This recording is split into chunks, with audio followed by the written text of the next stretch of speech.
Chapter 3. Having grown taller and older, I now associated with older boys, and I had to pay for my admittance into their company by subscribing to certain racial sentiments. The touchstone of fraternity was my feeling toward white people, how much hostility I held toward them, what degrees of value and honor I assigned to race. None of this was premeditated, but sprang spontaneously out of the talk of black boys who met at the crossroads. It was degrading to play with girls, and in our talk we relegated them to a remote island of life. We had somehow caught the spirit of the role of our sex, and we flocked together for common moral schooling. We spoke boastfully in bass voices. We used the word nigger to prove the tough fiber of our feelings. We spouted excessive profanity as a sign of our coming manhood. We pretended callousness toward the injunctions of our parents, and we strove to convince one another that our decisions stemmed from ourselves and ourselves alone. Yet we frantically concealed how dependent we were upon one another. Of an afternoon when school had let out, I would saunter down the street, idly kicking an empty tin can or knocking a stick against the palings of a wooden fence, or whistling, until I would stumble upon one or more of the gang loitering at a corner, standing in a field, or sitting upon the steps of somebody's house. Hey, timidly, you eat yet? Uneasily trying to make conversation. Yeah, man, I done really fed my face. Casually. I had cabbage and potatoes. Confidently. I had buttermilk and black-eyed peas. Meekly informational. Hell, I ain't gonna stand near you, nigga. Pronouncement. How come? Feigned innocence. 'Cause you gonna smell up this air in a minute. A shouted accusation. Laughter runs through the crowd. Nigga, your mind's in a ditch. Amusingly moralistic. Ditch nothing. Nigga, you gonna break wind any minute now. Triumphant pronouncement creating suspense. Yeah, when them black-eyed peas tell that buttermilk to move over, that buttermilk ain't gonna wanna move, and there's gonna be a war in your guts, and your stomach's gonna swell up and bust. Climax. The crowd laughs loud and long. Man, them white folks ought to catch you and send you to the zoo and keep you for the next war. Throwing the subject into a wider field. Then, when that fighting starts, they ought to feed you on buttermilk and black-eyed peas and let you break wind. The subject is accepted and extended. You'd win the war with the new kind of poison gas. A shouted climax. There is high laughter that simmers down slowly. Maybe poison gas is something good to have. The subject of white folks is associationally swept into the orbit of talk. Yeah, if they have a race riot round here, I'm gonna kill all the white folks with my poison. Bitter pride.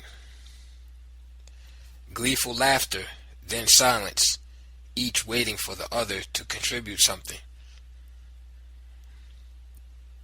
Them white folks sure scared of us, though. Sober statement of an old problem. Yeah, they send you to war, make you lick them Germans, teach you how to fight, and when you come back, they scared of you, want to kill you. Half boastful and half complaining. My mama says that old white man where she works talked about slapping her and Ma. Said, Miss Green, If you slaps me, I'll kill you and go to hell and pay for it. Extension, development, sacrificial boasting. Hell, I would have just killed her if she had said that to me. An angry grunt of supreme racial assertion. Silence. Man, them white folks sure is mean. Complaining. That's how come so many colored folks leaving the South. Informational. And man, they sure hate for you to leave. Pride of personal and racial worth implied. Yeah, they want to keep you here and work you to death. The first white son of a bitch that bothers me is gonna get a hole knocked in his head. Naive rebellion. That ain't gonna do you no good. Hell, they'll catch you. Rejection of naive rebellion. Yeah, goddammit, they'll really catch you now. Appreciation of the thoroughness of white militancy. Yeah, white folks sit on their white asses day and night, but let a nigga do something, and then get every bloodhound that was ever born and put him on his trail. Bitter pride in realizing what it cost to defeat them. Man, you reckon these white folks is ever gonna change? Timid, questioning hope. Hell no. They're just born that way. Rejecting hope for fear that it never come true. Shucks, man. I'm going north when I get grown. Rebelling against futile hope and embracing flight. A colored man's alright up north. Justifying flight.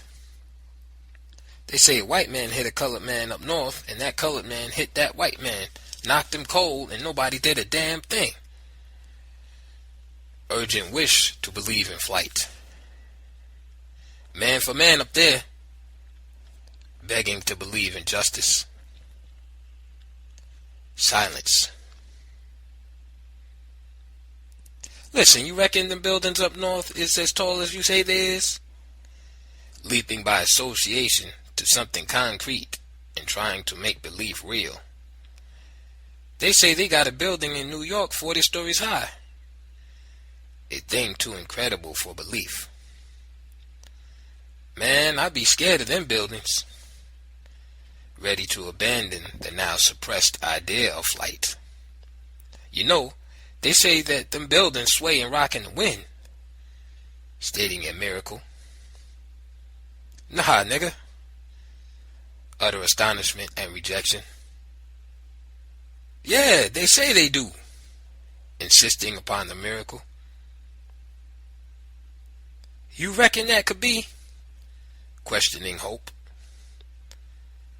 Hell nah. If a building swayed and rocked in the wind, hell it fall. Any fool knows that. Don't let people make a fool out of you, telling you them things. Moving body agitatedly, stomping feet impatiently, and scurrying back to safe reality. Silence. Somebody would pick up a stone and toss it across a field. Man, what makes white folks so mean? Returning to grapple with the old problem. Whenever I see one, I spit. Emotional rejection of whites. Man, ain't they ugly? Increased emotional rejection. Man, you ever get close to a white man? Close enough to smell him? Anticipation of statement. They say we stink, but my ma said white folks smell like dead folks. Wishing the enemy was dead. Niggas smell from sweat, but white folks smell all the time. The enemy is an animal to be killed on sight. And the talk would weave, roll, surge, spurt, veer, swell, having no specific aim or direction, touching vast areas of life, expressing the tentative impulses of childhood. Money, God, race, sex, color, war, planes, machines, trains, swimming, boxing, anything. The culture of one black household was thus transmitted to another black household, and folk tradition was handed from group to group. Our attitudes were made, defined, set, or corrected.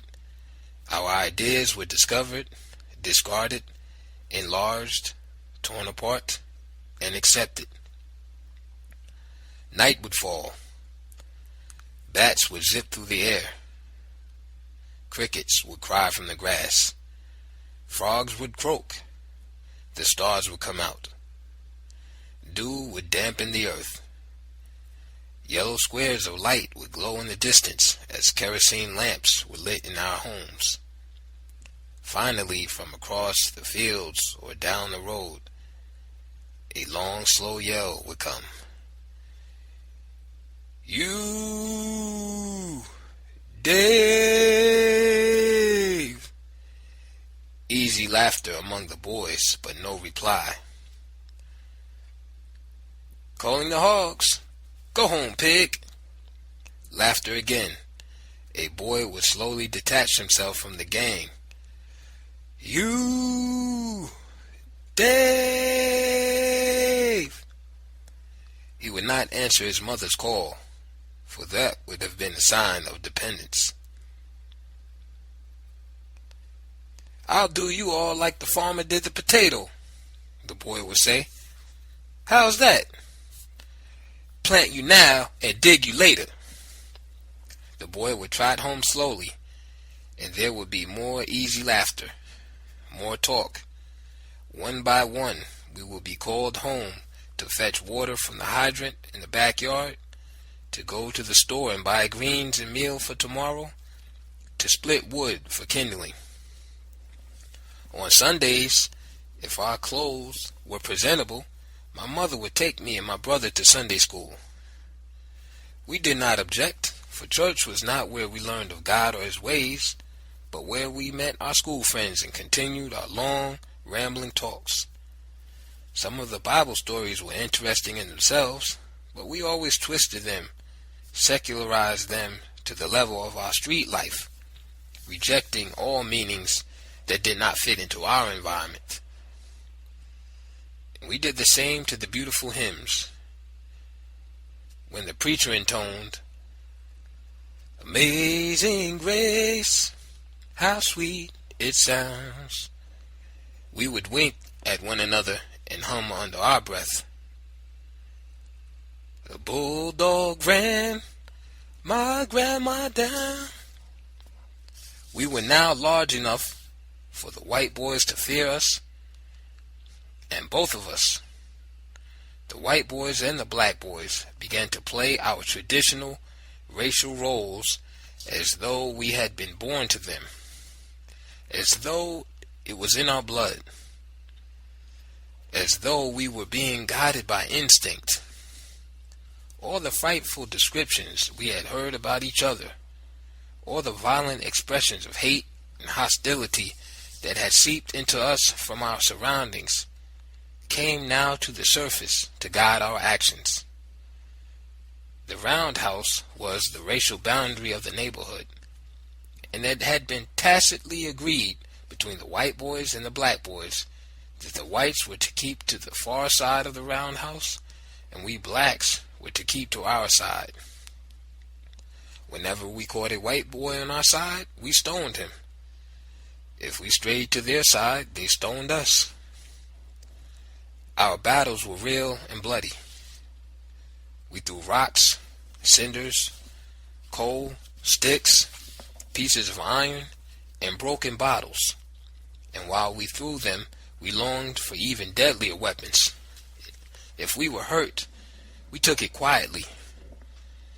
There was no crying or whimpering. If our wounds were not truly serious, we hid them from our parents.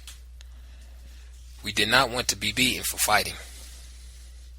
Once, in a battle with a gang of white boys, I was struck behind the ear with a piece of broken bottle. The cut was deep and bled profusely. I tried to stem the flow of blood by dabbing at the cut with a rag, and when my mother came from work, I was forced to tell her that I was hurt, for I needed medical attention.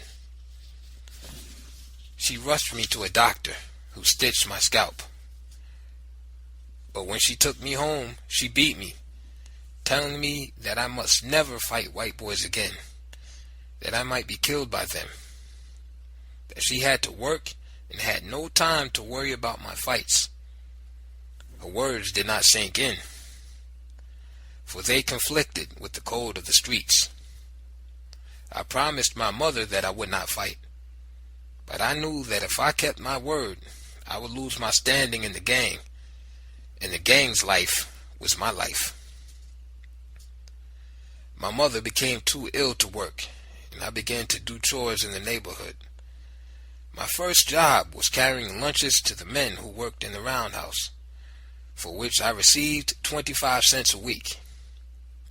When the men did not finish their lunches, I would salvage what few crumbs remained.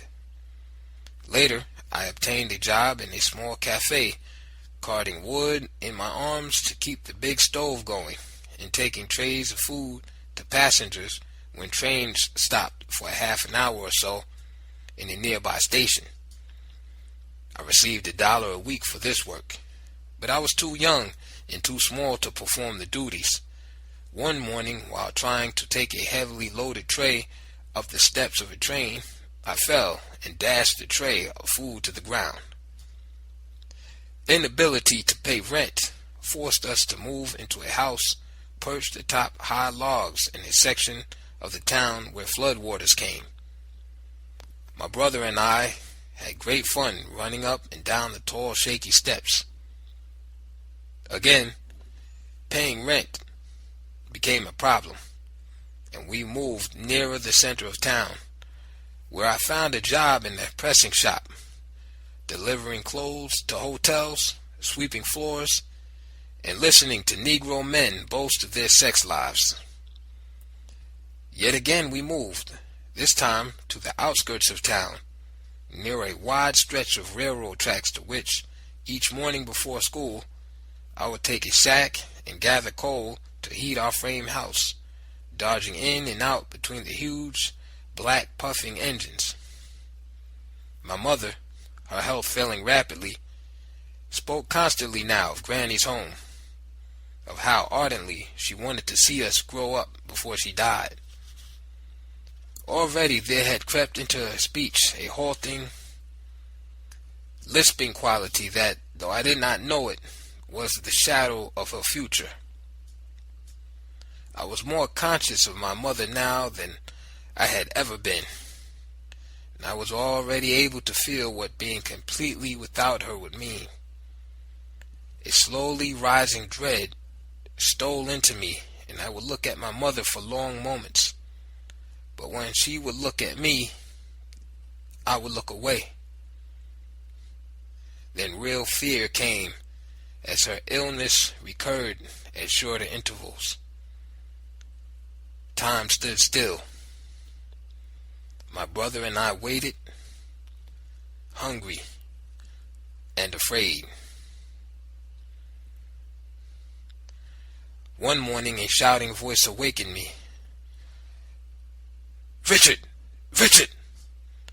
I rolled out of my bed. My brother came running into the room. "Richard, you better come and see Mama. She's very sick," he said. I ran into my mother's room and saw her lying upon her bed, dressed, her eyes open, her mouth gaped. She was very still. "Mama!" I called. She did not answer or turn her head. I reached forward to shake her, but drew back, afraid that she was dead. "Mama!" I called again, my mind unable to grasp that she could not answer. Finally, I went to her and shook her. She moved slightly and groaned. My brother and I called her repeatedly, but she did not speak. Was she dying? It seemed unthinkable. My brother and I looked at each other. We did not know what to do. "We better get somebody," I said. I ran into the hallway and I called a neighbor. A tall black woman bustled out of a door. "Please, won't you come see my mama? She won't talk. We can't wake her up. She's terribly sick," I told her. She followed me into our flat. "Mrs. Wright!" she called to my mother. My mother lay still, unseen, silent. The woman felt my mother's hands. "She ain't dead," she said, "but she's sick all right. I better get some more of the neighbors." 5 or 6 of the women came, and my brother and I waited in the hallway while they undressed my mother and put her to bed. When we were allowed back into the room, the woman said, "Looks like a stroke to me." "Just like paralysis," said another. "And she's so young," someone else said. My brother and I stood against the wall while the bustling woman worked frantically over my mother. A stroke? Paralysis? What were those things? Would she die? One of the women asked me if there was any money in the house. I did not know. They searched through the dresser and found $1 or $2 and sent for a doctor. The doctor arrived. Yes, he told us, my mother had suffered a stroke of paralysis. She was in a serious condition. She needed someone with her day and night. She needed medicine. Where was her husband? I told him the story, and he shook his head. She'll need all the help she can get, the doctor said. Her entire left side is paralyzed. She cannot talk, and she will have to be fed. Later that day, I rummaged through drawers and found Granny's address. I wrote to her, pleading with her to come and help us. The neighbors nursed my mother day and night, fed us, and washed our clothes.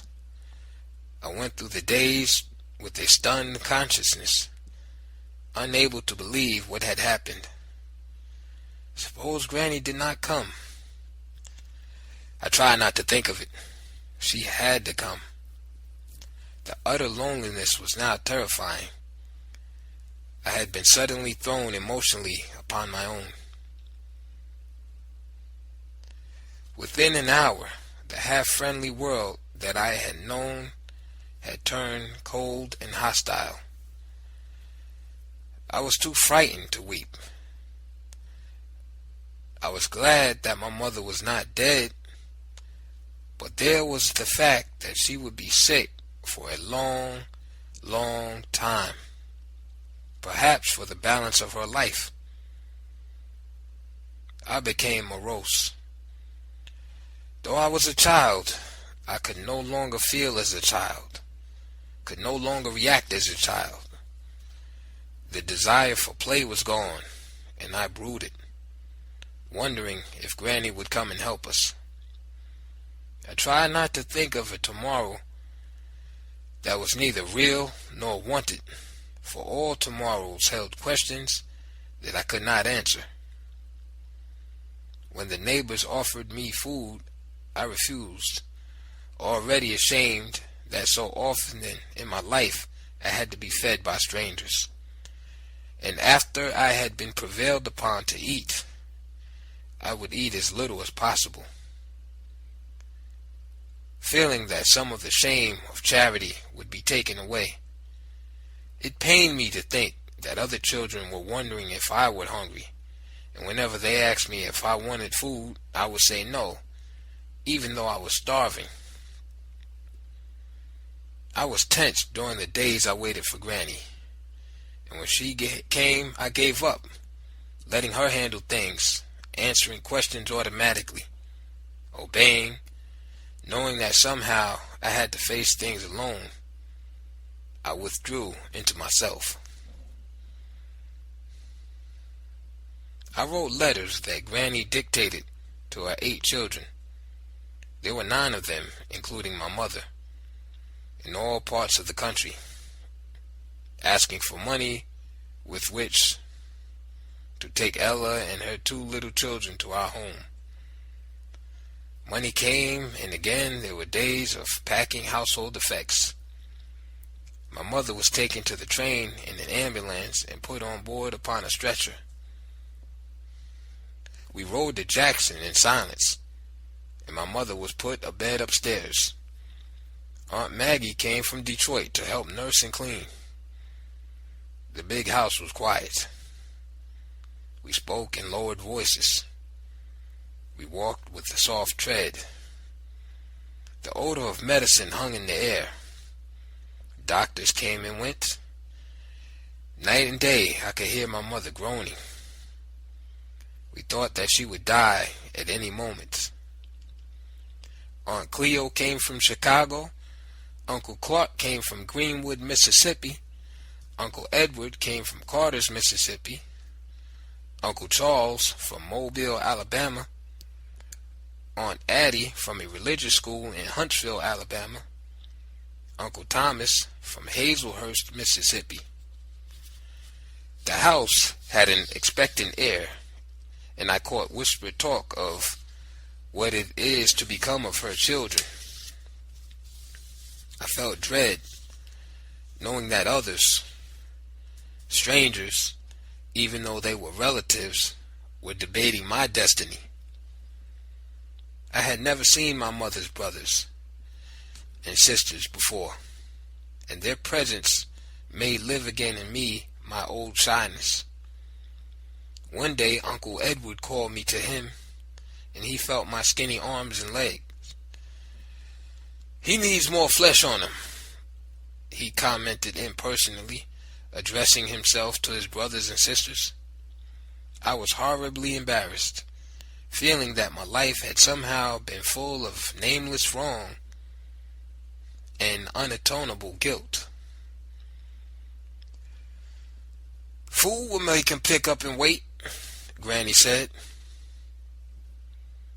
Out of the family conferences, it was decided that my brother and I would be separated, that it was too much of a burden for any one aunt or uncle to assume the support of both of us. Where was I to go? Who would take me? I became more anxious than ever. When an aunt or an uncle would come into my presence, I could not look at them. I was always reminding myself that I must not do anything that would make any of them feel they would not want me in their homes. At night my sleep was filled with wild dreams. Sometimes I would wake up screaming in terror. The grown-ups would come running, and I would stare at them as though they were figures out of my nightmare, then go back to sleep. One night I found myself standing in the backyard. The moon was shining bright as day. Silence surrounded me. Suddenly, I felt that someone was holding my hand. I looked and saw an uncle. He was speaking to me in a low, gentle voice. "What's the matter, son?" I stared at him, trying to understand what he was saying. I seemed to be wrapped in a kind of mist. "Richard, what are you doing?" I could not answer. It seemed that I could not wake up. He shook me. I came to myself and stared about at the moon-drenched yard. Where are we going?" I asked him. "You were walking in your sleep," he said. Granny gave me fuller meals and made me take naps in the afternoon, and gradually my sleepwalking passed. The uneasy days and nights made me resolve to leave Granny's home as soon as I was old enough to support myself. It was not that they were unkind, But I knew that they did not have enough money to feed me and my brother. I avoided going to my mother's room now. Merely to look at her was painful. She had grown very thin. She was still speechless, staring, quiet as stone. One evening, my brother and I were called into the front room where a conference of aunts and uncles was being held. "Richard," said an uncle, "you know how sick your mother is." "Yes, sir." "Well, Granny's not strong enough to take care of you two boys," he continued. "Yes, sir," I said, waiting for his decision. "Well, Aunt Maggie's going to take your brother to Detroit and send him to school." I waited. Who was going to take me? I had wanted to be with Aunt Maggie, but I did not dare contest the decision. "Now, where would you like to go?" I was asked. The question caught me by surprise. I had been waiting for a fiat, and now a choice lay before me. But I did not have the courage to presume that anyone wanted me. "Anywhere," I said. "Any of us are willing to take you," he said. Quickly, I calculated which of them lived nearest to Jackson. Uncle Clark lived in Greenwood, which was but a few miles distant. "I'd like to live with Uncle Clark, since he's close to the home here," I said. "Is that what you really want?" "Yes, sir." Uncle Clark came to me and placed his hand upon my head. "All right, I'll take you back with me and send you to school. Tomorrow we'll go and buy clothes." My tension eased somewhat, but stayed with me. My brother was happy. He was going north. I wanted to go, but I said nothing. A train ride, and I was in yet another little southern town. Home in Greenwood was a 4-room bungalow, comprising half of a double house that sat on a quiet, shady road. Aunt Jody, a medium-sized, neat, silent mulatto girl, had a hot supper waiting on the table. She baffled me with her serious, reserved manner. She seemed to be acting in conformity with a code unknown to me, and I assumed that she regarded me as a wrong one, a boy who for some reason did not have a home. I felt that in her mind she would push me to the outskirts of life, and I was awkward and self-conscious in her presence.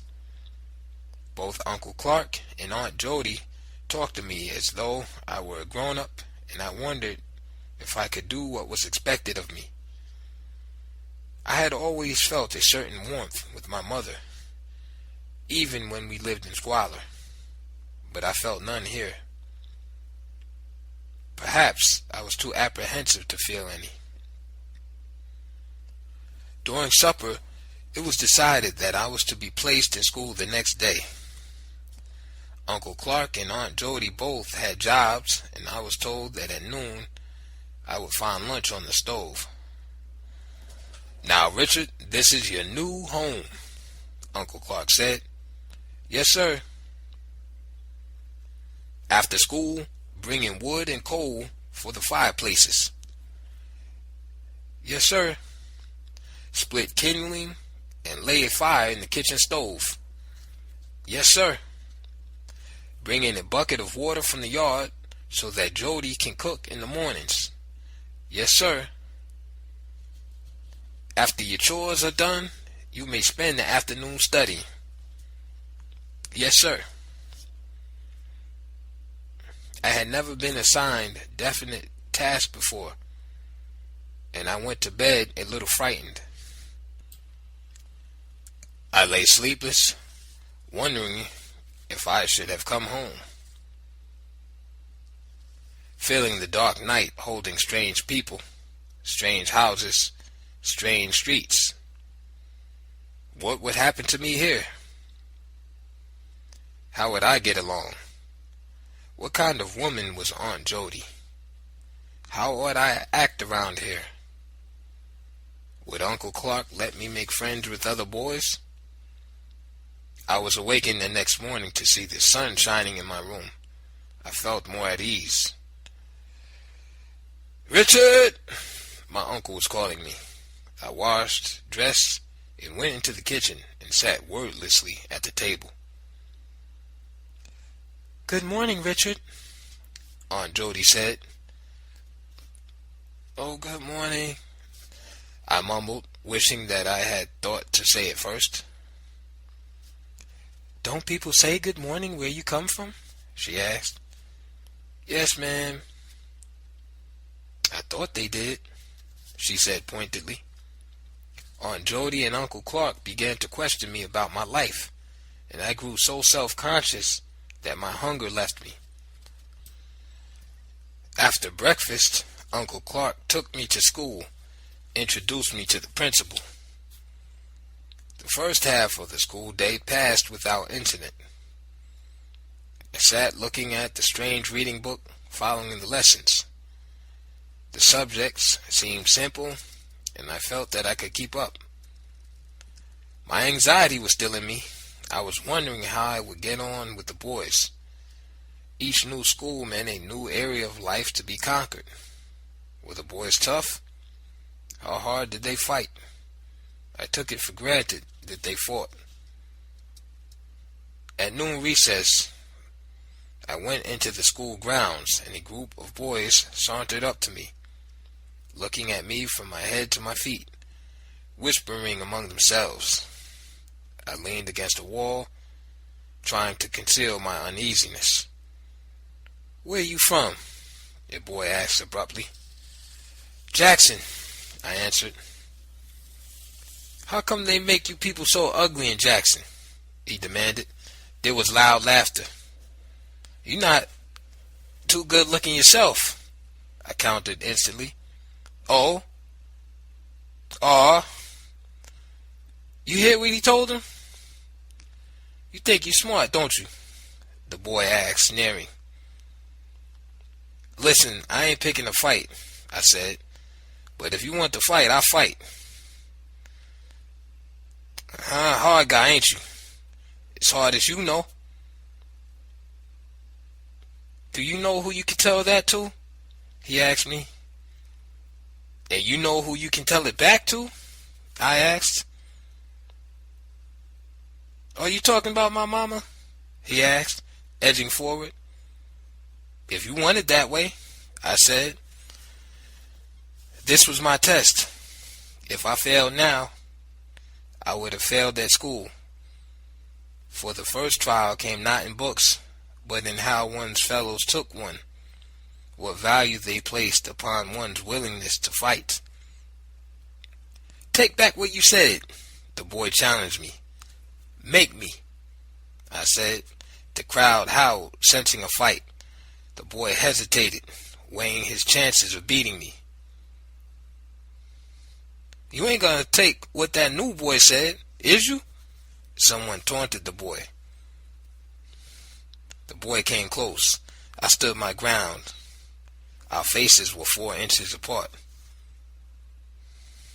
"You think I'm scared of you, don't you?"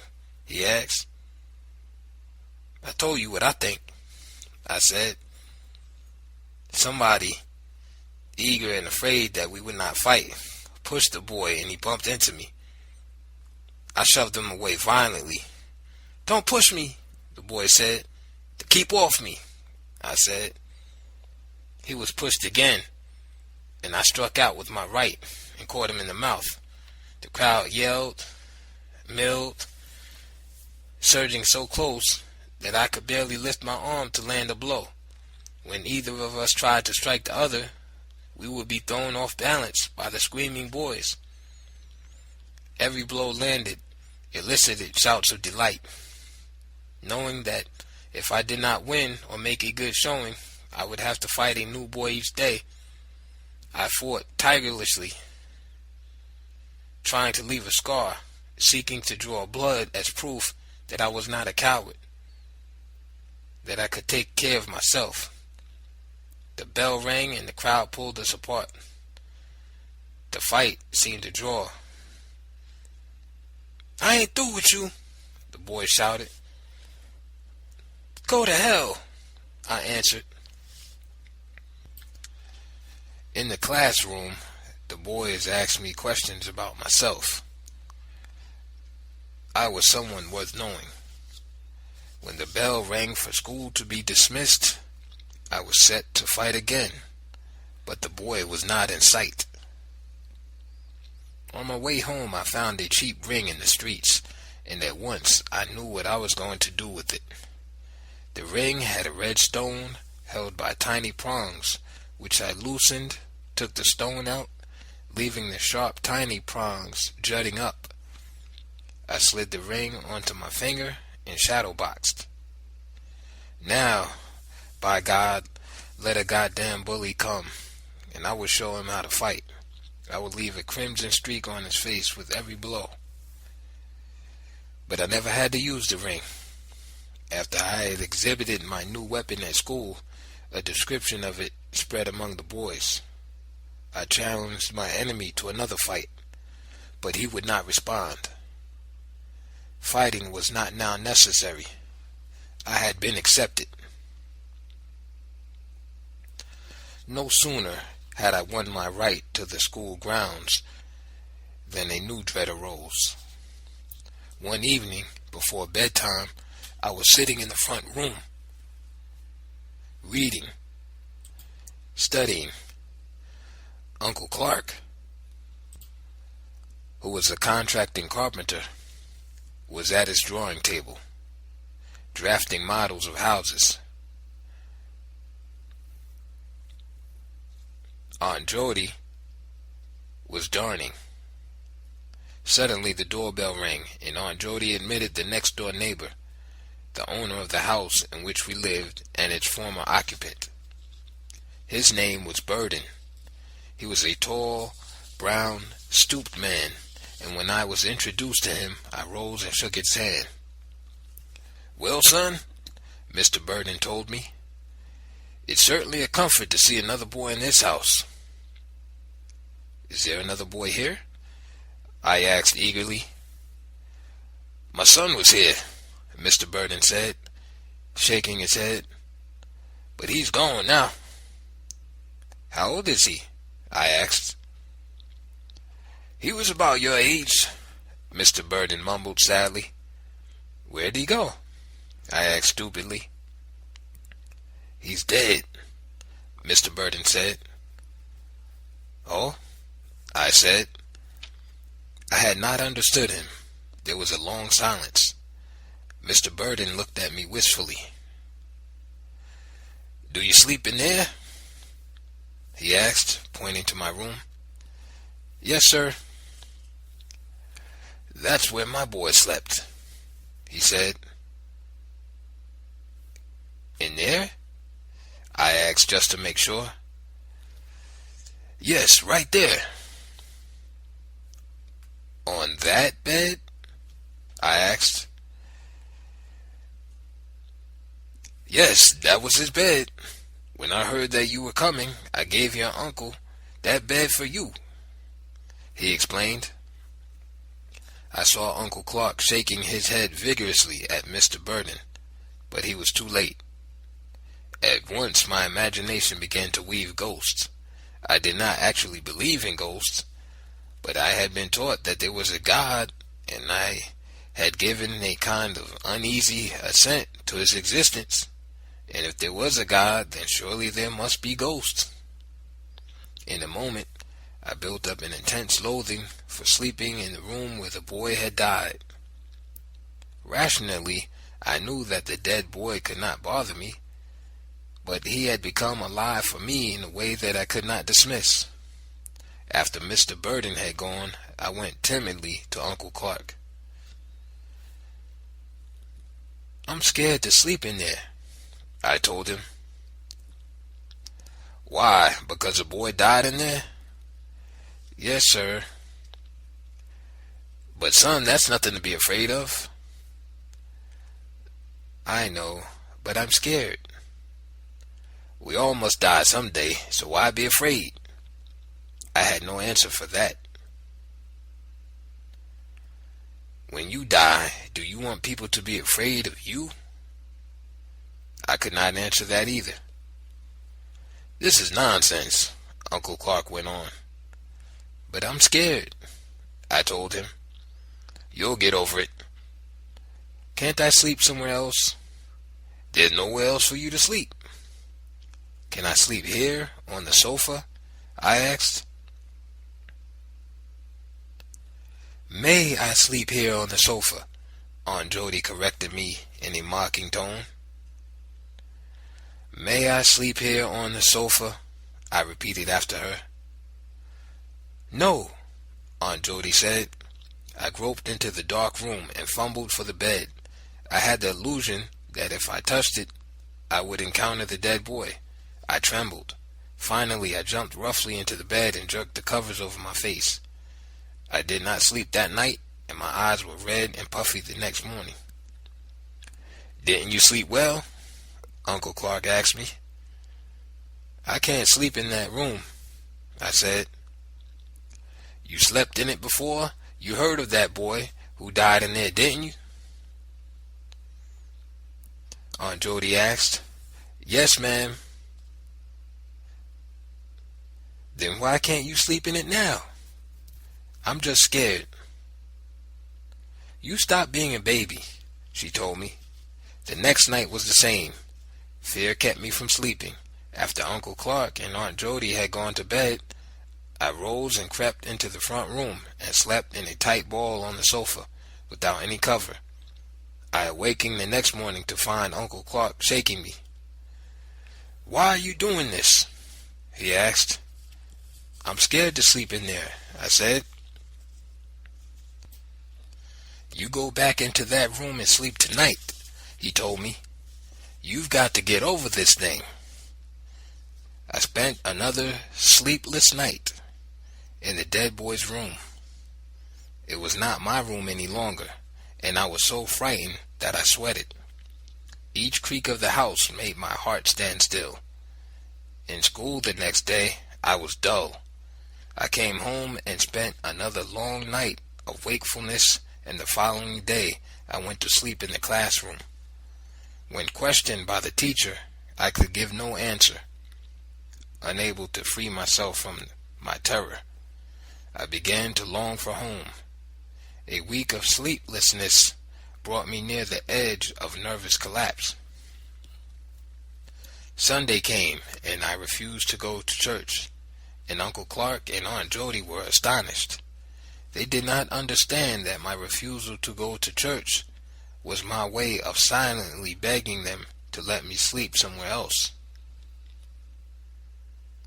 They left me alone in the house, and I spent the entire day sitting on the front steps. I did not have enough courage to go into the kitchen to eat. When I became thirsty, I went around the house and drank water from the hydrant in the backyard rather than venture into the house. Desperation made me raise the issue of the room again at bedtime. Please let me sleep on the sofa in the front room, I pleaded. You've got to get over that fear, my uncle said. I made up my mind to ask to be sent home. I went to Uncle Clark, knowing that he had incurred expense in bringing me here, that he had thought he was helping me, that he had brought my clothes and books. Uncle Clark, send me back to Jackson, I said. He was bent over a little table, and he straightened and stared at me. You're not happy here? He asked. No, sir, I answered truthfully, fearing that the ceiling would crash down upon my head. And you really want to go back? Yes, sir.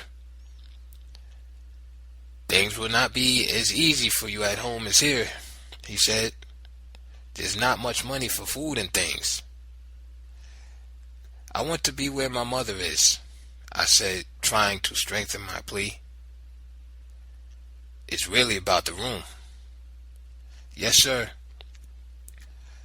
Well, we tried to make you happy here, my uncle said. Maybe we didn't know how. But if you want to go back, then you may go. When? I asked eagerly. As soon as school term is ended. But I want to go now, I cried. But you'll break up your year's schooling, he said. I don't mind. You will in the future. You've never had a single year of steady schooling, he said. I want to go home, I said. Have you felt this way a long time? He asked. Yes, sir.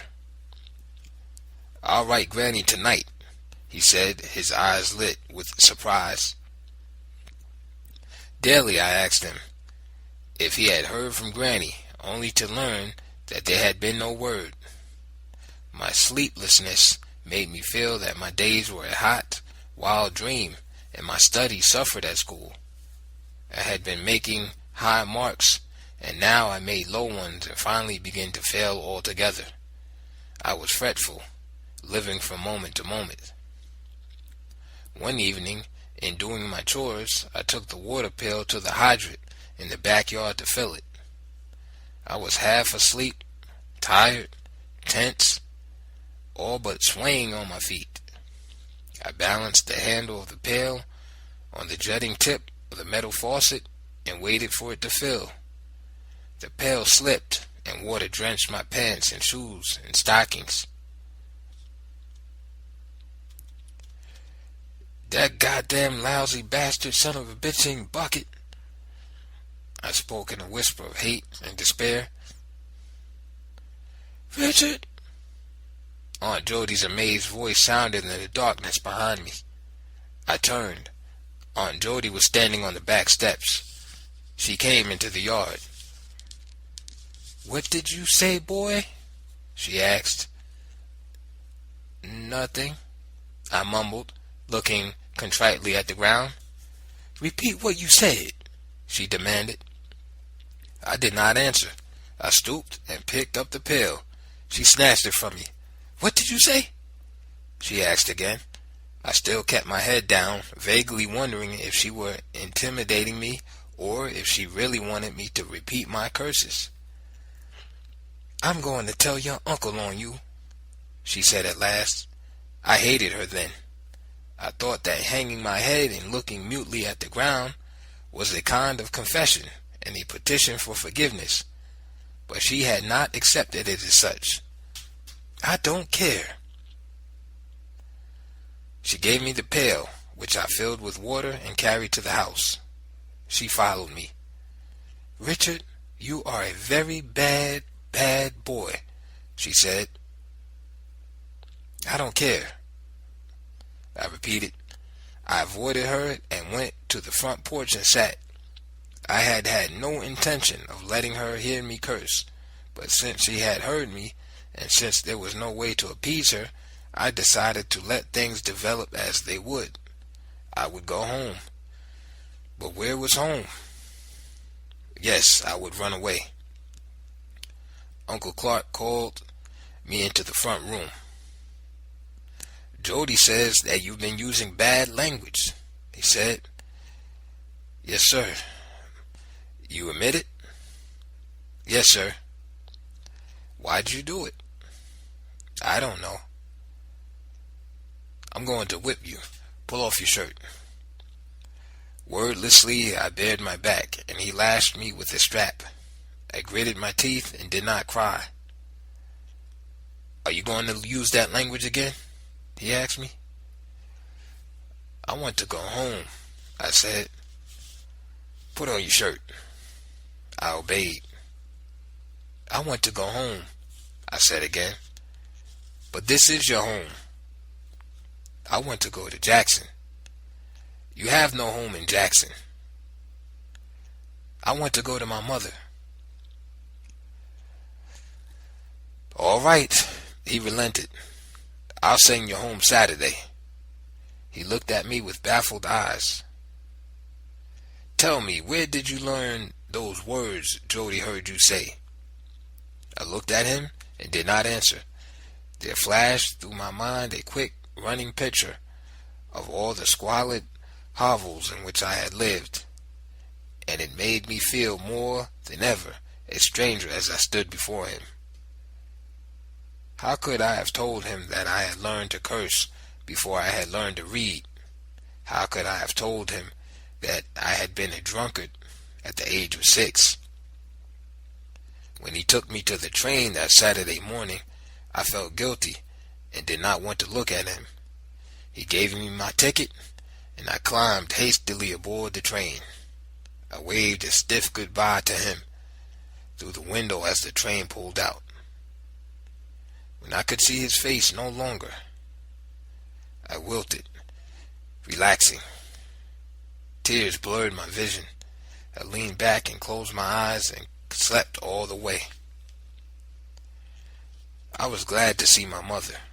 She was much better, though still abed. Another operation had been advised by the doctor, and there was hope for recovery. But I was anxious. Why another operation? A victim myself of too many hopes that had never led anywhere. I was for letting my mother remain as she was. My feelings were governed by fear, and I spoke to no one about them. I had already begun to sense that my feelings varied too far from those of the people around me for me to blab about what I felt. I did not re-enter school. Instead, I played alone in the backyard, bouncing a rubber ball off the fence, drawing figures in the soft clay with an old knife, or reading what books I found around the house. I ached to be of an age to take care of myself. Uncle Edward arrived from Carter's to take my mother to Clarksdale for the operation. At the last moment, I insisted upon being taken with them. I dressed hurriedly, and we went to the station. Throughout the journey, I sat brooding, afraid to look at my mother, wanting to return home and yet wanting to go on. We reached Clarksdale and hired a taxi to the doctor's office. My mother was jolly, brave, smiling, but I knew that she was as doubtful as I was. When we reached the doctor's waiting room, the conviction settled in me that my mother would never be well again. Finally, the doctor came out in his white coat and shook hands with me, then took my mother inside. Uncle Edward left to make arrangements for a room and a nurse. I felt crushed. I waited. Hours later, the doctor came to the door. "How's my mother?" "Fine," he said. "Will she be all right?" "Everything clear up in a few days." "Can I see her now?" "No, not now." Later, Uncle Edward returned with an ambulance and 2 men who carried a stretcher. They entered the doctor's office and brought out my mother. She lay with closed eyes, her body swathed in white.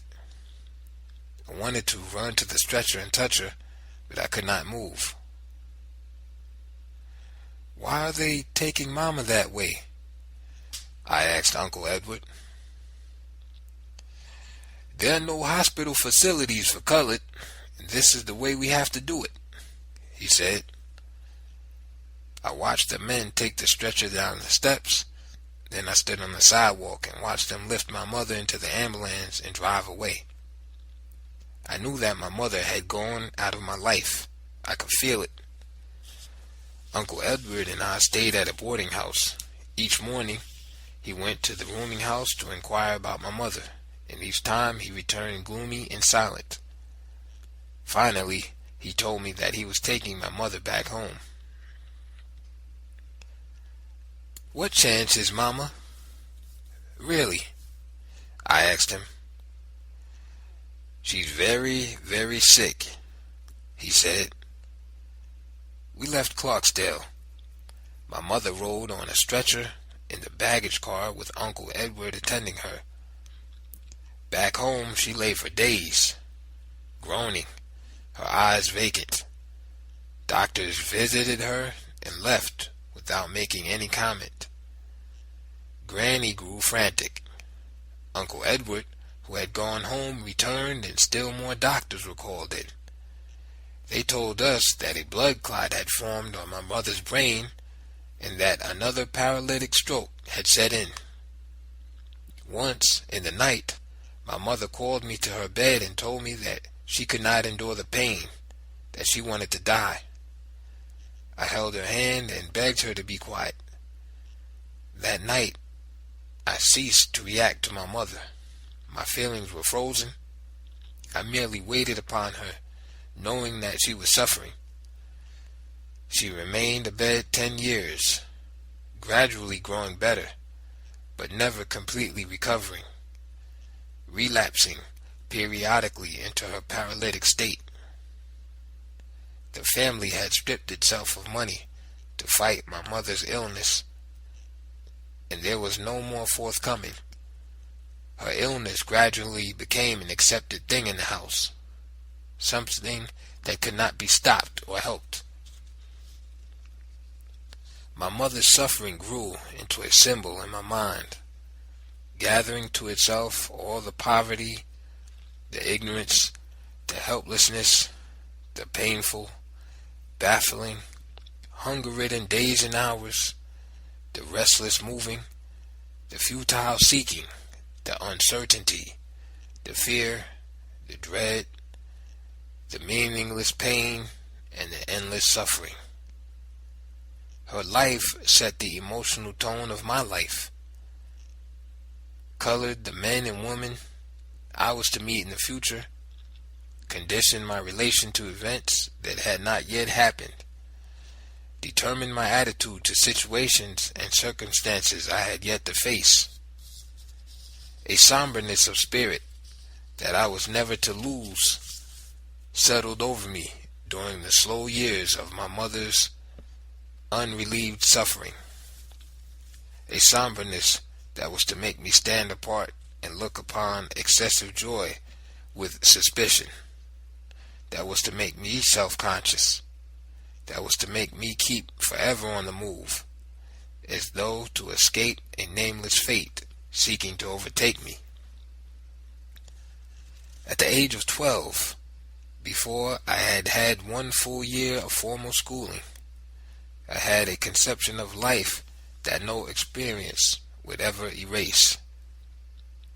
A predilection for what was real that no argument could ever gainsay.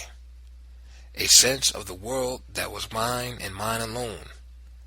A notion as to what life meant that no education could ever alter. A conviction that the meaning of living came only when one was struggling to wring a meaning out of meaningless suffering. At the age of 12, I had an attitude toward life that was to endure, that was to make me seek those areas of living that would keep it alive, that was to make me skeptical of everything while seeking everything, tolerant of all and yet critical. The spirit I had caught gave me insight into the sufferings of others, made me gravitate toward those whose feelings were like my own, made me sit for hours while others told me of their lives, made me strangely tender and cruel, violent and peaceful. It made me want to drive coldly to the heart of every question and lay it open to the core of suffering. I knew I would find it there. It made me love burrowing into psychology, into realistic and naturalistic fiction and art, into those whirlpools of politics that had the power to claim the whole of men's souls. It directed my loyalties to the side of men in rebellion.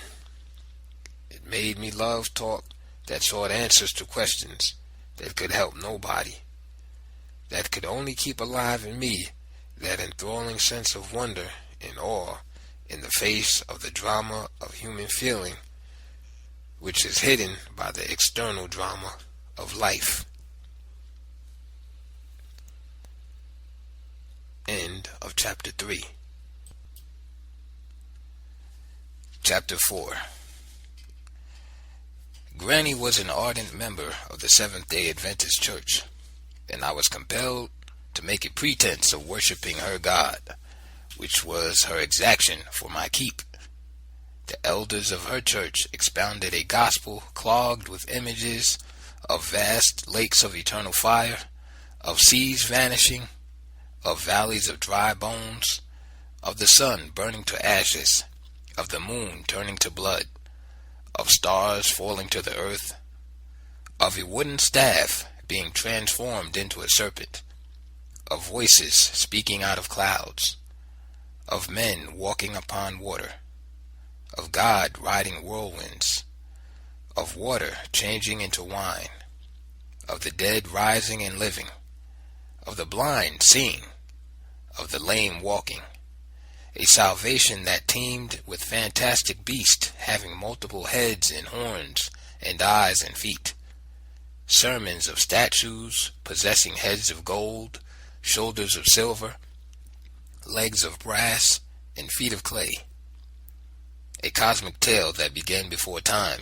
and ended with the clouds of the sky rolling away at the second coming of Christ, chronicles that concluded with the Armageddon, dramas thronged with all the billions of human beings who had ever lived or died as God judged the quick and the dead. While listening to the vivid language of the sermons, I was pulled toward emotional relief, but as soon as I went out of the church and saw the bright sunshine and felt the throbbing life of the people in the streets, I knew that none of it was true and that nothing would happen. Once again, I knew hunger. Biting hunger. Hunger that made my body aimlessly restless. Hunger that kept me on edge, that made my temper flare. Hunger that made hate leap out of my heart like the dart of a serpent's tongue. Hunger that created in me odd cravings. No food that I could dream of seemed half so utterly delicious as vanilla wafers.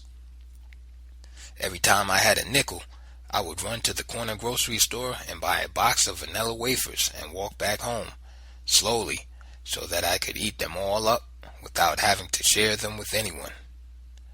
Then I would sit on the front steps and dream of eating another box. The craving would finally become so acute that I would force myself to be active in order to forget. I learned a method of drinking water that made me feel full temporarily, whether I had a desire for water or not. I would put my mouth under a faucet and turn the water on full force and let the stream cascade into my stomach until it was tight. Sometimes my stomach ached, but I felt full for a moment. No pork or veal was ever eaten at Granny's, and rarely was there meat of any kind. We seldom ate fish, and then only those that had scales and spines. Baking powder was never used. It was alleged to contain a chemical harmful to the body. For breakfast, I ate mush and gravy made from flour and lard, and for hours afterwards, I would belch it up into my mouth. We were constantly taking bicarbonate of soda for indigestion. At 4 o'clock in the afternoon, I ate a plate of greens cooked with lard. Sometimes on Sundays we bought a dime's worth of beef, which usually turned out to be uneatable. Granny's favorite dish was a peanut roast, which she made to resemble meat, but which tasted like something else. My position in the household was a delicate one. I was a minor, an uninvited dependent, a blood relative who professed no salvation and whose soul stood in mortal peril. Granny intimated boldly, basing her logic on God's justice, that one sinful person in a household could bring down the wrath of God upon the entire establishment, damning both the innocent and the guilty. And on more than one occasion, she interpreted my mother's long illness as the result of my faithlessness. I became skilled in ignoring these cosmic threats and developed a callousness toward all metaphysical preachments. But Granny won an ally in her efforts to persuade me to confess her God. Aunt Addie, her youngest child, had just finished the Seventh-day Adventist religious school in Huntsville, Alabama, and came home to argue that if the family was compassionate enough to feed me, then the least I could do in return was to follow its guidance. She proposed that when the fall school term started, I should be enrolled in the religious school rather than a secular one. If I refused, I was placing myself not only in the position of a horrible infidel, but of a hard-hearted ingrate. I raised arguments and objections, but my mother sided with Granny and Aunt Addie, and I had to accept. The religious school opened, and I put in a sullen attendance. 20 pupils, ranging in age from 5 to 19 and in grades from primary to high school, were crowded into one room. Aunt Addie was the only teacher, and from the first day an acute, bitter antagonism sprang up between us. This was the first time she had ever taught school, and she was nervous, self-conscious because a blood relative of hers, a relative who would not confess her faith and who was not a member of her church, was in her classroom. She was determined that every student should know that I was a sinner of whom she did not approve, and that I was not to be granted consideration of any kind. The pupils were a docile lot, lacking in that keen sense of rivalry which made the boys and girls who went to public school a crowd in which a boy was tested and weighed, in which he caught a glimpse of what the world was. These boys and girls were will-less, their speech flat, their gestures vague, their personalities devoid of anger, hope, laughter, enthusiasm, passion, or despair. I was able to see them with an objectivity that was inconceivable to them. They were claimed wholly by their environment and could imagine no other, whereas I had come from another plane of living, from the swinging doors of saloons, the railroad yard, the roundhouses, the street gangs, the river levees, an orphan home, had shifted from town to town and home to home, had mingled with grown-ups more than perhaps was good for me. I had to curb my habit of cursing, but not before I had shocked more than half of them and had embarrassed Aunt Addie to helplessness. As the first week of school drew to a close, the conflict that smoldered between Aunt Addie and me flared openly. One afternoon she rose from her desk and walked down the aisle and stopped beside me. "You know better than that," she said, tapping a ruler across my knuckles. "Better than what?"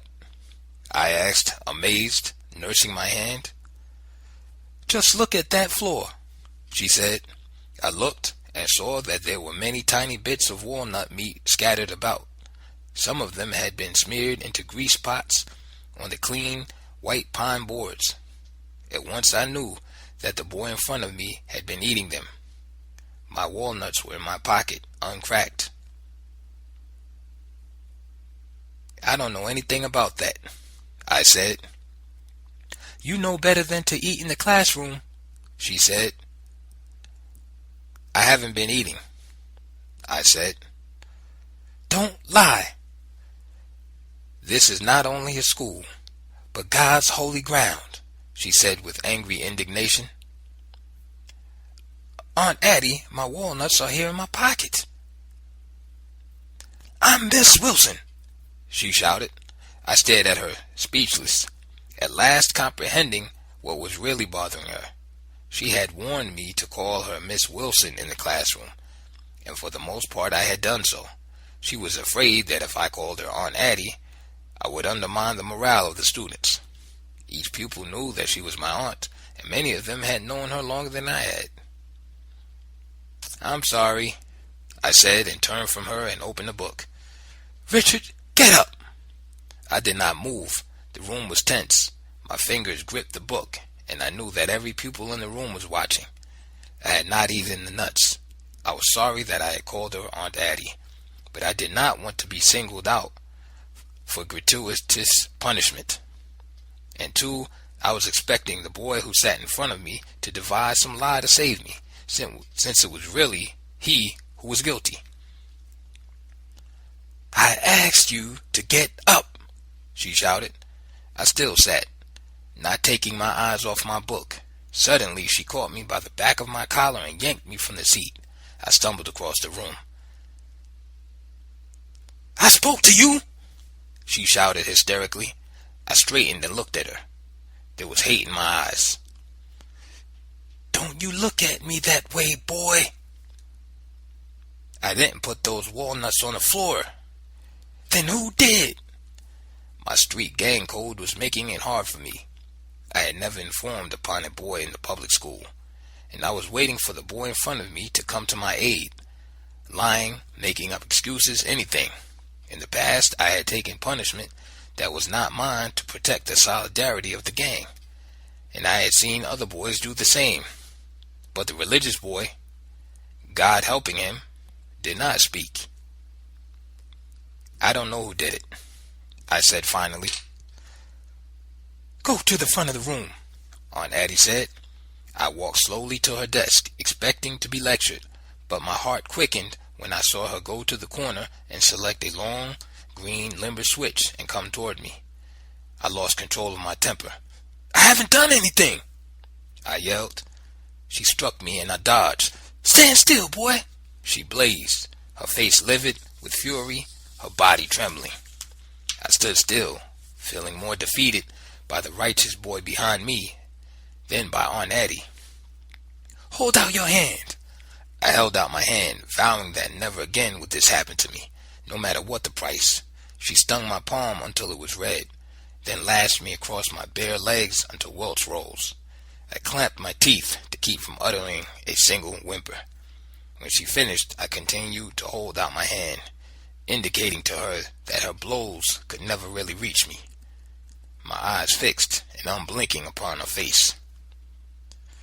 "Put down your hand and go to your seat," she said.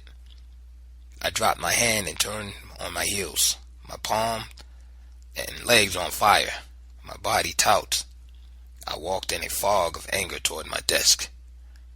"And I'm not through with you," she called after me. She had said one word too much. Before I knew it, I had whirled and was staring at her with an open mouth and blazing eyes. "Through with me?" I repeated. "But what have I done to you?" "Sit down and shut up," Aunt Addie bellowed. I sat.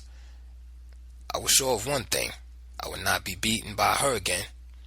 I had often been painfully beaten, but almost always I had felt that the beatings were somehow right and sensible, that I was in the wrong.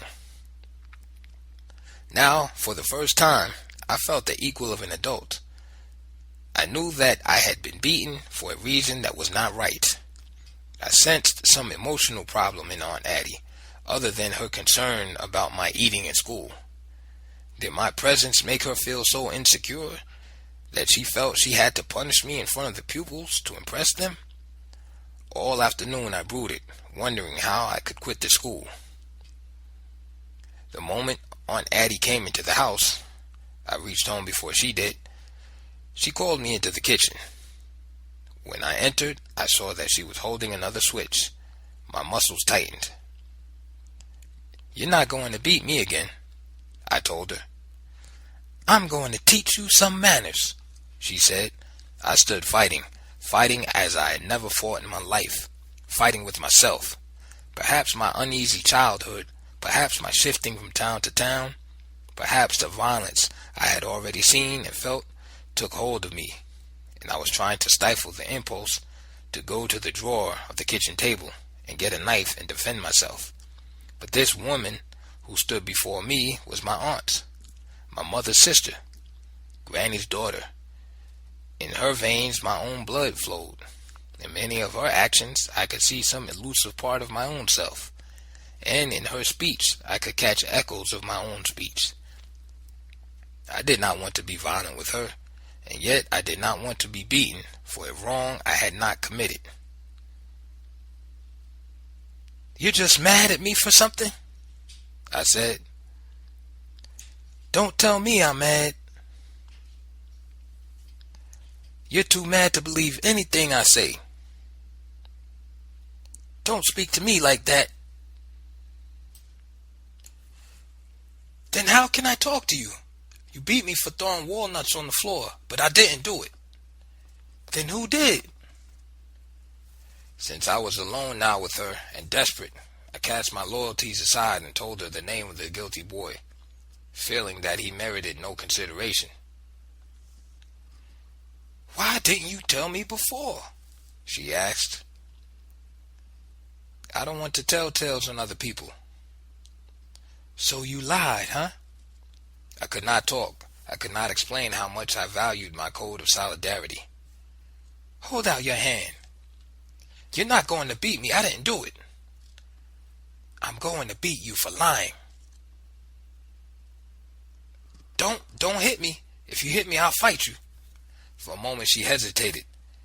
Then she struck at me with the switch, and I dodged and stumbled into a corner. She was upon me, lashing me across the face. I leaped, screaming, and ran past her and jerked open the kitchen drawer. It spilled to the floor with a thunderous sound.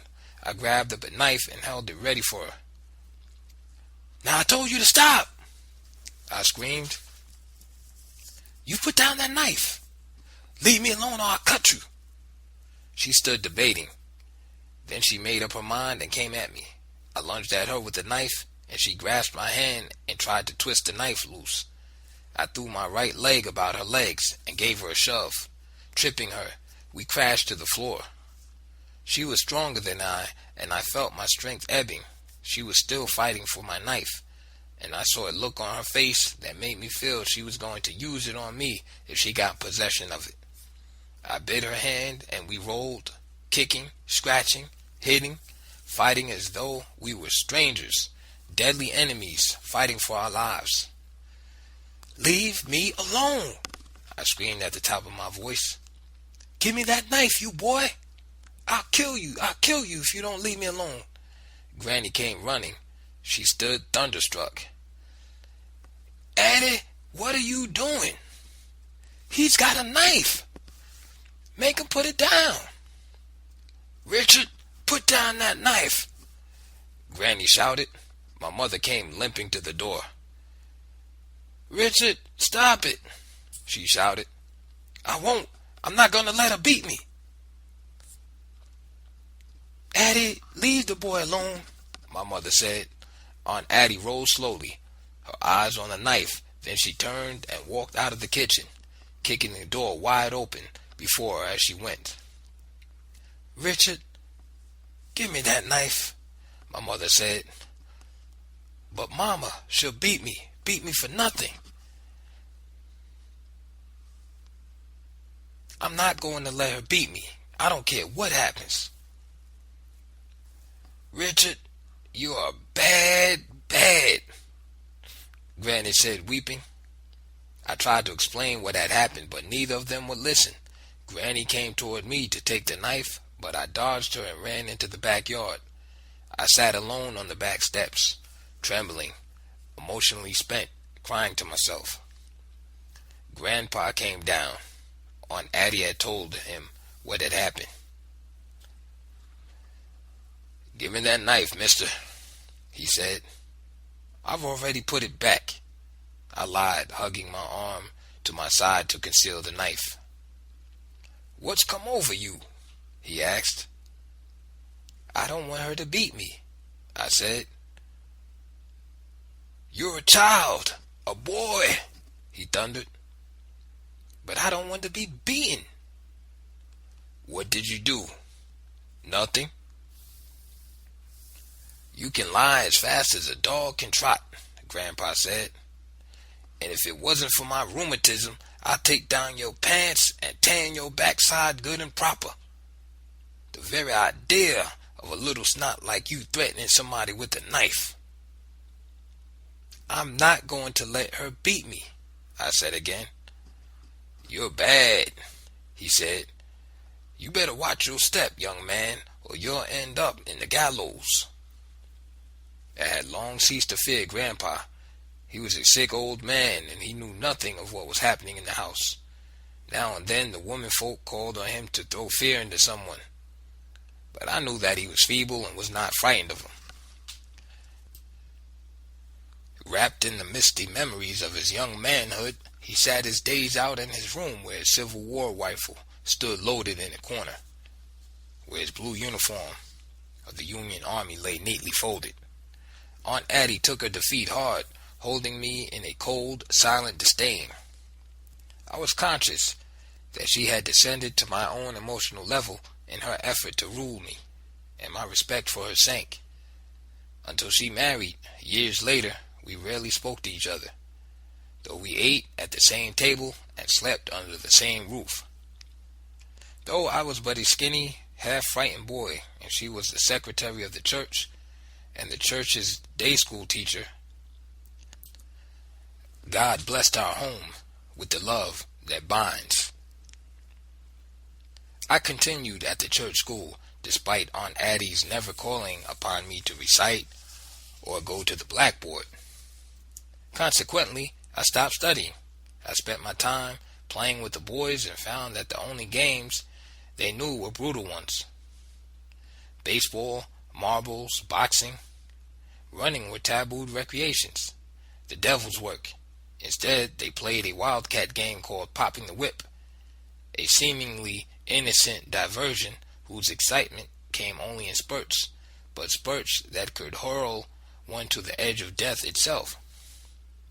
Whenever we were discovered standing idle on the school grounds, Aunt Addie would suggest that we pop the whip. It would have been safer for our bodies and saner for our souls had she urged us to shoot craps. One day at noon, Aunt Addie ordered us to pop the whip. I had never played the game before, and I fell in with good faith. We formed a long line, each boy taking hold of another boy's hand until we were stretched out like a long string of human beads. Although I did not know it, I was on the tip end of the human whip. The leading boy, the handle of the whip, started off at a trot, weaving to the left and to the right, increasing speed until the whip of flesh was curving at breakneck gallop. I clutched the hand of the boy next to me with all the strength I had, sensing that if I did not hold on, I would be tossed off. The whip grew taut as human flesh and bone could bear, and I felt that my arm was being torn from its socket. Suddenly my breath left me. I was swung in a small, sharp arc. The whip was now being popped, and I could hold on no more. The momentum of the whip flung me off my feet into the air, like a bit of leather being flicked off a horsewhip, and I hurtled headlong through space and landed in a ditch. I rolled over, stunned, head bruised and bleeding. Aunt Addie was laughing, the first and only time I ever saw her laugh on God's holy ground. In the home, Granny maintained a hard religious regime. There were prayers at sunup and sundown, at the breakfast table and dinner table, followed by a Bible verse from each member of the family, and it was presumed that I prayed before I got into bed at night. I shirked as many of the weekday church services as possible, giving as my excuse that I had to study. Of course, nobody believed me, but my lies were accepted because nobody wanted to risk a row. The daily prayers were a torment, and my knees became sore from kneeling so long and often. Finally, I devised a method of kneeling that was not really kneeling. I learned through arduous repetition how to balance myself on the toes of my shoes and rest my head against a wall in some convenient corner. Nobody except God was any the wiser, and I did not think that he cared. Granny made it imperative, however, that I attend certain all-night ritualistic prayer meetings. She was the oldest member of her church, and it would have been unseemly if the only grandchild in her home could not be brought to these important services. She felt that if I were completely remiss in religious conformity, it would cast doubt upon the staunchness of her faith, her capacity to convince and persuade, or merely upon her ability to apply the rod to my backside. Granny would prepare lunch for the all-night praying session, and the three of us, Granny, Aunt Addie, and I, would be off, leaving my mother and grandpa at home. During the passionate prayers and the chanted hymns, I would sit squirming on a bench, longing to grow up so I could run away, listening indifferently to the theme of cosmic annihilation, loving the hymns for their sensual caress, but at last casting furtive glances at Granny and wondering when it would be safe for me to stretch out on the bench and go to sleep. At 10 or 11, I would munch a sandwich, and Granny would nod her permission for me to take a nap. I would awaken at intervals to hear snatches of hymns or prayers that would lull me to sleep again. Finally, Granny would shake me, and I would open my eyes and see the sun streaming through stained glass windows. Many of the religious symbols appealed to my sensibilities, and I responded to the dramatic vision of life held by the church, feeling that to live day by day with death as one's sole thought was to be so compassionately sensitive toward all life as to view all men as slowly dying, and the trembling sense of fate that welled up, sweet and melancholy, from the hymns blended with the sense of fate that I had already caught from life. But full emotional and intellectual belief never came. Perhaps, if I had caught my first sense of life from the church, I would have been moved to complete acceptance. But the hymns and sermons of God came into my heart only long after my personality had been shaped and formed by uncharted conditions of life. I felt that I had in me a sense of living as deep as that which the church was trying to give me, and in the end I remained basically unaffected. My body grew, even on mush and lard gravy, a miracle which the church certainly should have claimed credit for. I survived my 12th year on a diet that would have stunted an average-sized dog, and my glands began to diffuse through my blood, like sap rising upward in trees in spring. Those strange chemicals that made me look curiously at girls and women. The elder's wife sang in the choir, and I fell in love with her, as only a 12-year-old can worship a distant and unattainable woman. During the services, I would stare at her, wondering what it was like to be married to her, pondering over how passionate she was. I felt no qualms about my first lust for the flesh being born on holy ground. The contrast between budding carnal desires and the aching loneliness of the hymns never evoked any sense of guilt in me. It was possible that the sweetly sonorous hymns stimulated me sexually, and it might have been that my fleshly fantasies, in turn, having as their foundation my already inflated sensibility, made me love the masochistic prayers. It was highly likely that the serpent of sin that nosed about the chambers of my heart was lashed to hunger by hymns as well as dreams, each reciprocally feeding the other.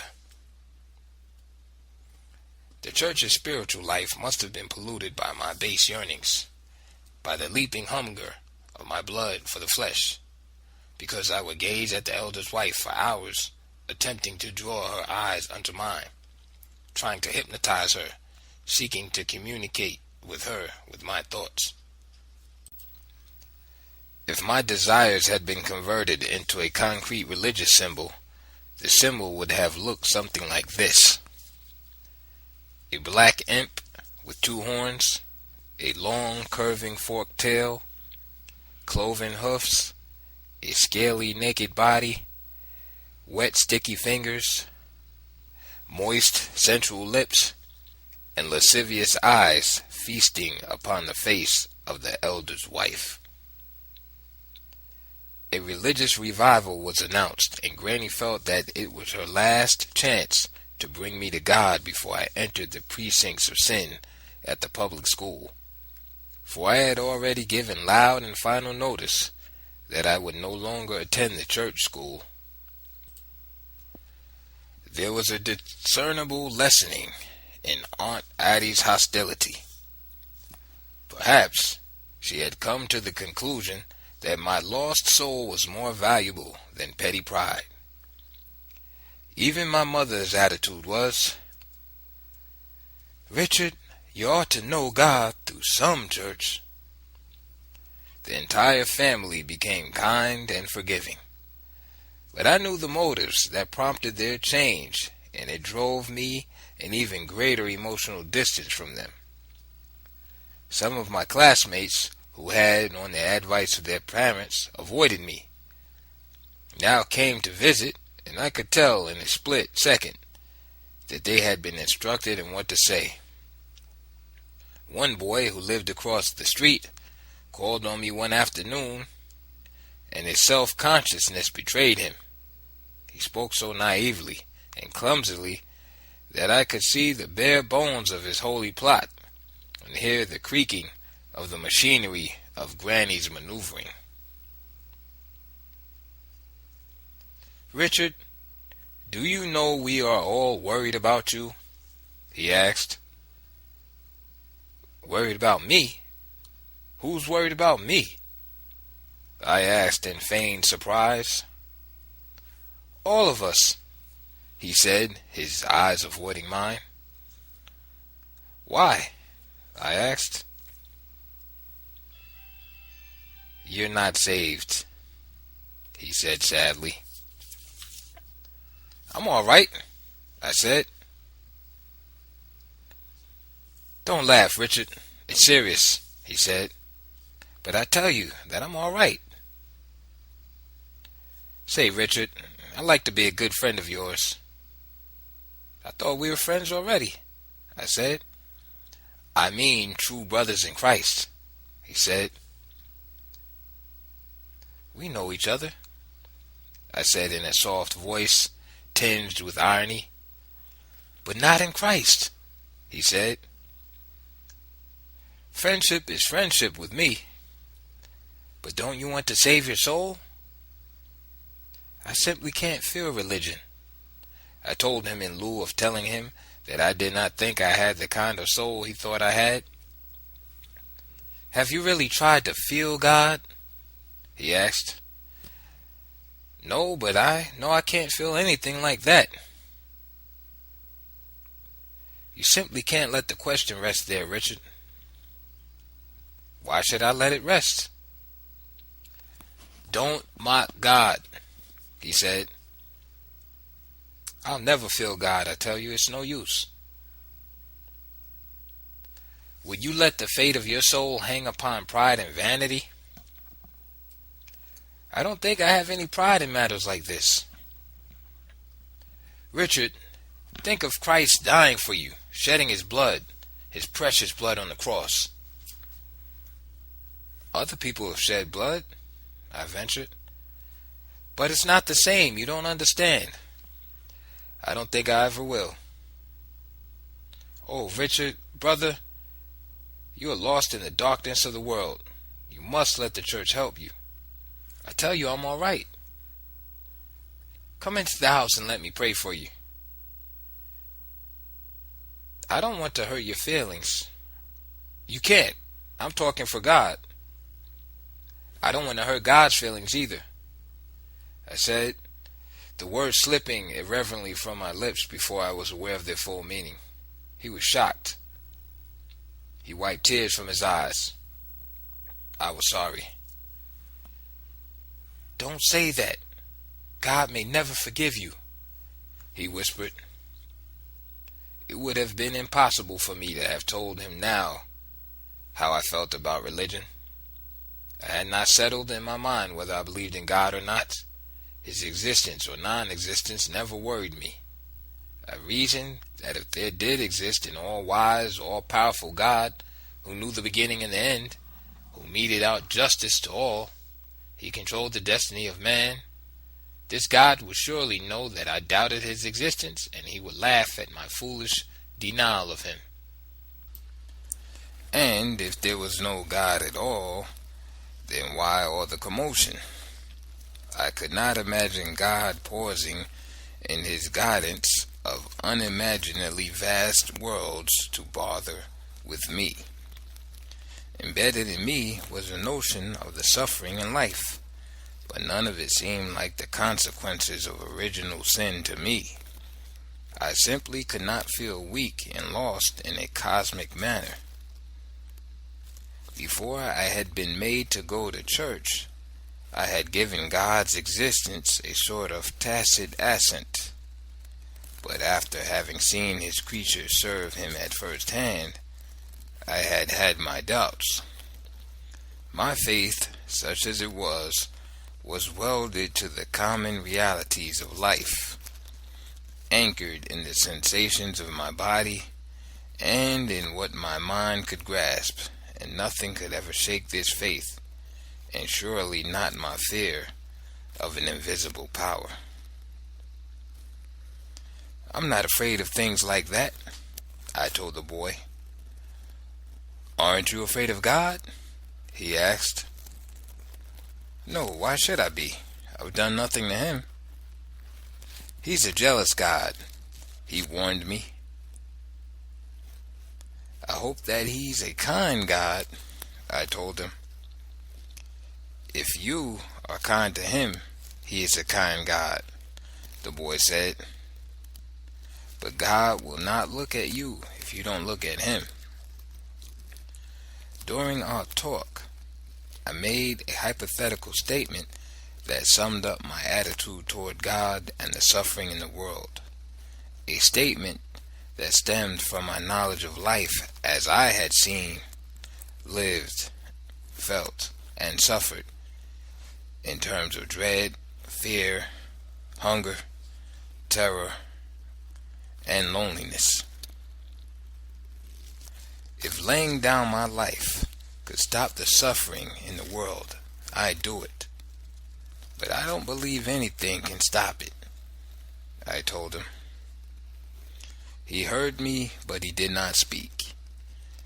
I wanted to say more to him, but I knew that it would have been useless. Though older than I, he had neither known nor felt anything of life for himself.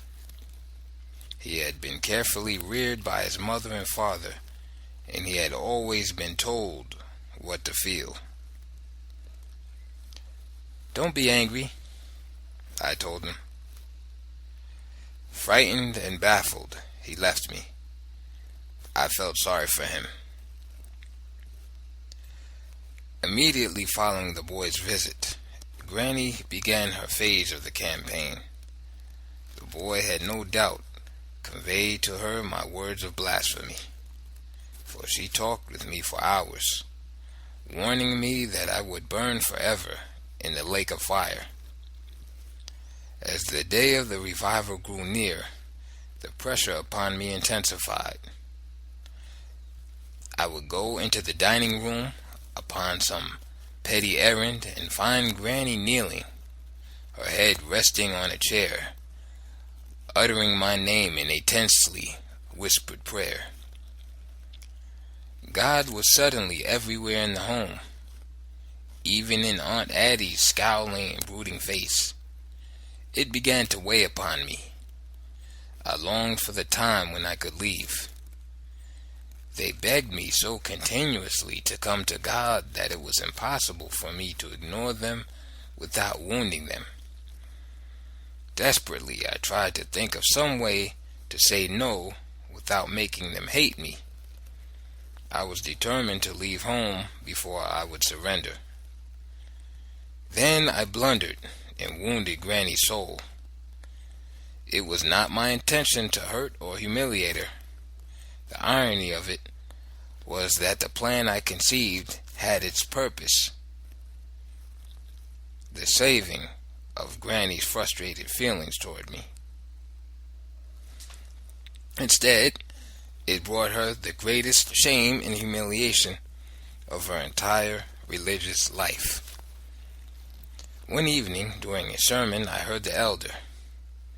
I took my eyes off his wife long enough to listen, even though she slumbered in my senses all the while, describe how Jacob had seen an angel.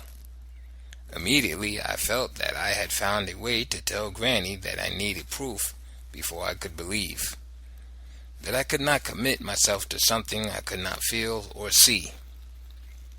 I would tell her that if I were to see an angel, I would accept that as infallible evidence that there was a God, and would serve him unhesitatingly.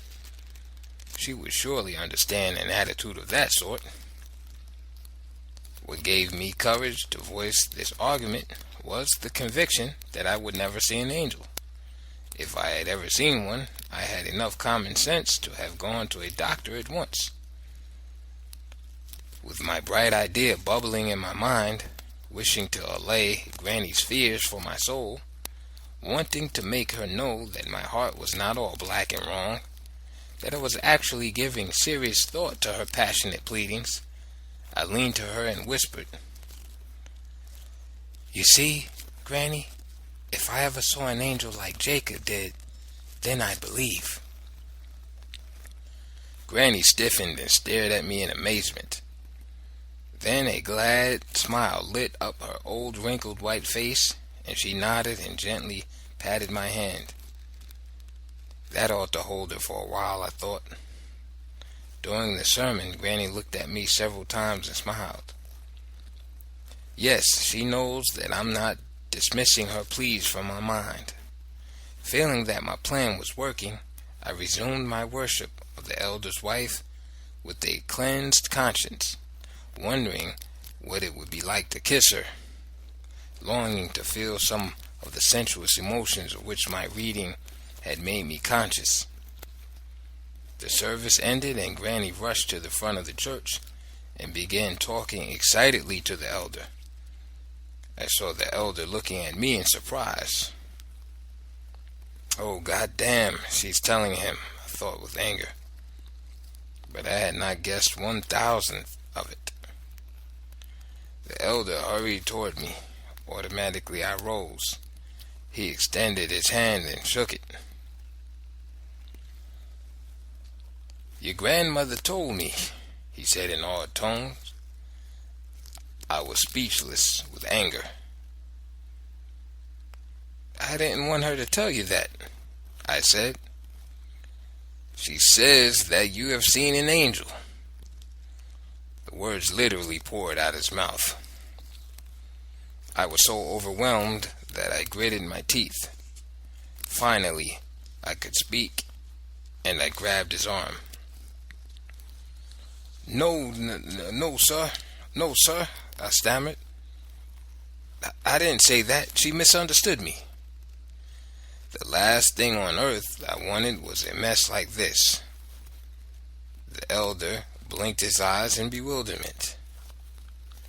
"What did you tell her?" he asked.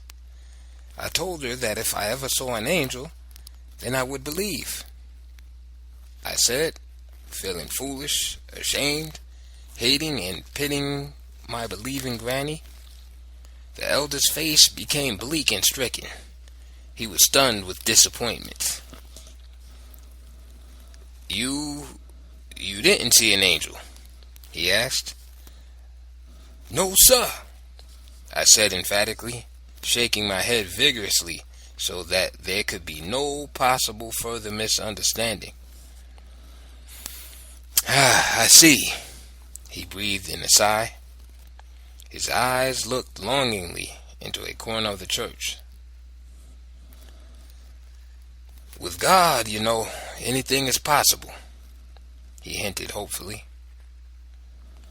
"But I didn't see anything," I said. "I'm sorry about this." "If you pray, then God will come to you," he said. The church grew suddenly hot. I wanted to bolt out of it and never see it again, but the elder took hold of my arm and would not let me move. "Elder, this is all a mistake. I didn't want anything like this to happen," I said. "Listen, I'm older than you are, Richard," he said. "I think that you have in your heart the gift of God." I must have looked dubious, for he said, "Really, I do." "Elder, please don't say anything to anybody about this," I begged. Again his face lit with vague hope. "Perhaps you don't want me to tell because you are bashful?" he suggested. "Look, this is serious. If you saw an angel, then tell me." I could not deny it verbally anymore. I could only shake my head at him. In the face of his hope, words seemed useless. "Promise me you'll pray. If you pray, then God will answer," he said. I turned my head away, ashamed for him, feeling that I had unwittingly committed an obscene act in rousing his hopes so wildly high, feeling sorry for his having such hopes. I wanted to get out of his presence. He finally let me go, whispering, "I want to talk to you sometime." The church members were staring at me. My fist doubled. Granny's wide and innocent smile was shining on me, and I was filled with dismay. That she could make such a mistake meant that she lived in a daily atmosphere that urged her to expect something like this to happen. She had told the other members, and everybody knew it, including the elder's wife. There they stood, the church members, with joyous astonishment written on their faces, whispering among themselves. Perhaps at that moment I could have mounted the pulpit and led them all. Perhaps that was to be my greatest moment of triumph. Granny rushed to me and hugged me violently, weeping tears of joy. Then I babbled, speaking with emotional reproof, censuring her for having misunderstood me. I must have spoken more loudly and harshly than was called for. The others had now gathered about me and Granny, for Granny drew away from me abruptly and went to a far corner of the church and stared at me with a cold, set face. I was crushed. I went to her and tried to tell her how it had happened. "You shouldn't have spoken to me," she said in a breaking voice that revealed the depth of her disillusionment. On our way home, she would not utter a single word. I walked anxiously beside her, looking at her tired, old white face, the wrinkles that lined her neck, the deep, waiting black eyes, and the frail body. And I knew more than she thought I knew about the meaning of religion. The hunger of the human heart for that which is not and can never be. The thirst of the human spirit to conquer and transcend the implacable limitations of human life. Later, I convinced her that I had not wanted to hurt her, and she immediately seized upon my concern for her feelings as an opportunity to have one more try at bringing me to God. She wept and pleaded with me to pray, really to pray hard, to pray until tears came. "Granny, don't make me promise," I begged. "But you must, for the sake of your soul," she said. I promised. After all, I felt that I owed her something for inadvertently making her ridiculous before the members of her church. Daily I went into my room upstairs, locked the door, knelt, and tried to pray. but everything I could think of saying seemed silly. Once it all seemed so absurd that I laughed out loud while on my knees. It was no use. I could not pray. I could never pray. But I kept my failure a secret. I was convinced that if I ever succeeded in praying, my words would bound noiselessly against the ceiling and rain back down upon me like feathers. My attempts at praying became a nuisance, spoiling my days, and I regretted the promise I had given Granny. But I stumbled on a way to pass the time in my room, a way that made the hours fly with the speed of the wind. I took the Bible, pencil, paper, and the rhyming dictionary and tried to write verses for hymns. I justified this by telling myself that if I wrote a really good hymn, Granny might forgive me. But I failed even in that. The Holy Ghost was simply nowhere near me. One day, while killing my hour of prayer, I remembered a series of volumes of Indian history I had read a year before. Yes, I knew what I would do. I would write a story about the Indians. But what about them? Well, an Indian girl. I wrote of an Indian maiden, beautiful and reserved, who sat alone upon the bank of a still stream, surrounded by eternal twilight and ancient trees, waiting. The girl was keeping some vow which I could not describe, and, not knowing how to develop the story, I resolved that the girl had to die. She rose slowly and walked toward the dark stream, her face stately and cold.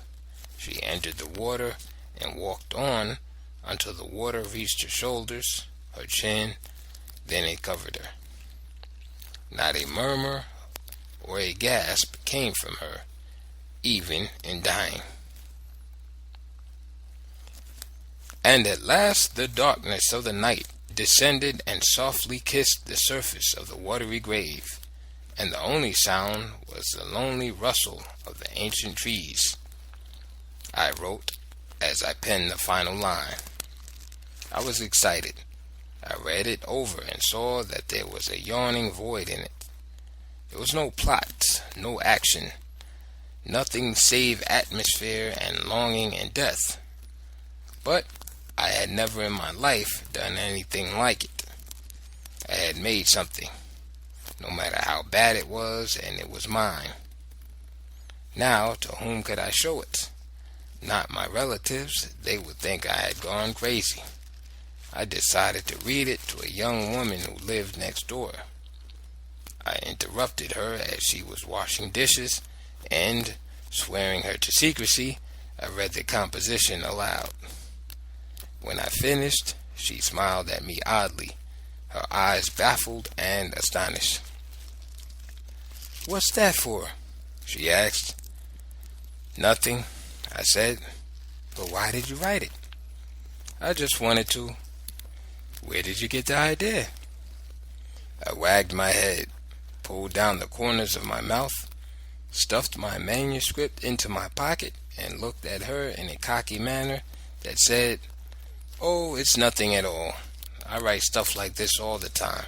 It's easy if you know how." But I merely said in a humble, quiet voice, "Oh, I don't know. I just thought it up." "What are you going to do with it?" "Nothing." God only knows what she thought.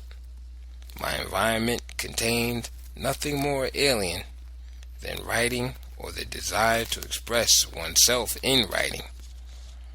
But I never forgot the look of astonishment and bewilderment on the young woman's face when I had finished reading and glanced at her. Her inability to grasp what I had done or was trying to do somehow gratified me. Afterwards, whenever I thought of her reaction, I smiled happily for some unaccountable reason.